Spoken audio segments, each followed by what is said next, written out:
بزرگ گزرے ہیں بشر حافی رحمۃ اللہ علیہ. بشر ان کا نام تھا اور حافی اس لیے کہتے تھے کہ وہ ننگے پاؤں چلتے تھے, جوتا نہیں پہنتے تھے. ننگے پاؤں چلنے والے کو حافی کہتے ہیں.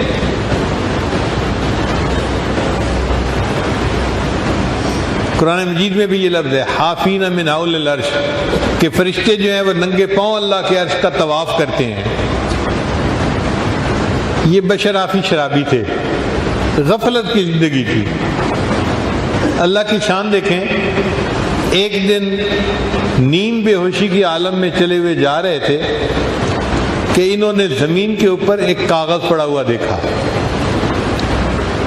اٹھا کے دیکھا تو اس کے اوپر اللہ کا نام لکھا ہوا تھا.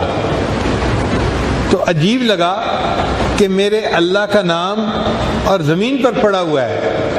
انہوں نے اس کاغذ کو صاف کیا اور ایک دیوار میں اونچی جگہ تھی وہاں پر اس کو اوپر رکھ دیا. اللہ کو یہ عمل پسند آ گیا کہ میرے بندے نے میرے نام کا احترام کیا اور میرے نام کو نیچے سے اٹھا کر اوپر رکھا. یہ گھر واپس آئے, نشے میں تھے. وقت کے ایک ولی کو اللہ نے الہام فرمایا, جا کر بشر حافی کو بتا دو تم نے میرے نام کو فرش سے اٹھا کر دیوار تک جو ہے اونچا کر دیا, میں تمہارے نام کو فرش سے اٹھا کر عرش تک پہنچا دیتا. یہ خوشخبری ملی اور دل کی حالت بدل گئی. اسی وقت شراب سے توبہ کر لی اور نیکی کے راستے پر آ گئے. پھر اس کے بعد اولیاء کی زندگی گزاری. عجیب بات تھی کہ یہ جوتا نہیں پہنتے تھے. کسی نے پوچھا کہ حضرت آپ جوتا کیوں نہیں پہنتے؟ فرمانے لگے جب میں نے توبہ کی تھی تو جوتا نہیں پہنا ہوا تھا. پھر توبہ کرنے کے بعد میں نے قرآن مجید کی تلاوت کی تو اللہ نے قرآن مجید میں فرمایا وَالْأَرْضَ فَرَشْنَاهَا فَنِعْمَ الْمَاهِدُونَ, اللہ نے زمین کو ہمارے لیے فرش بنایا ہے. اب مالک الملک نے جس کو ہمارے لیے فرش بنایا اس فرش کے اوپر جوتے سے چلتے ہوئے مجھے حیا آتی ہے, میں اس لیے جوتے نہیں پہنتا. تو ننگے پاؤں زندگی گزار دی.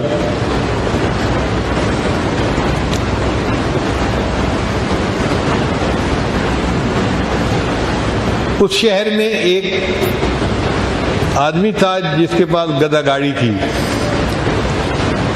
ایک دن وہ جا رہا تھا راستے میں کہ گدھے نے راستے کے درمیان میں لید کر دی, پیشاب کر دیا. تو گدھے گاڑی والے نے رونا شروع کر دیا. لوگوں نے پوچھا بھائی رو کیوں رہے ہو؟ کہنے لگا مجھے لگتا ہے بشر حافی فوت ہو گئے. اور جب پتہ کیا تو واقعی بشر حافی فوت ہو گئے تھے.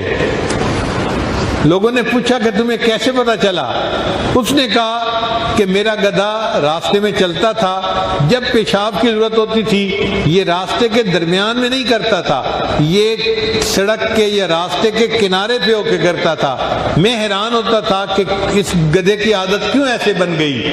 تو میرے ذہن میں خیال آیا اللہ کا ایک بندہ ننگے پاؤں راستے میں چلتا ہے, اللہ اس کو پسند نہیں کرتے جانور راستے میں گندگی پھیلائیں. اللہ نے جانوروں کے دل میں ڈال دی تم راستے کے کنارے پہ گندگی کیا کرو, میرے بندے کے پاؤں گندگی میں ملوث نہ ہو جائیں. آج چونکہ گدھے نے راستے کے درمیان میں گندگی پھیلا دی تو میں سمجھ گیا وہ جو ننگے پاؤں چلنے والا تھا آج وہ دنیا سے رخصت ہو گیا ہے.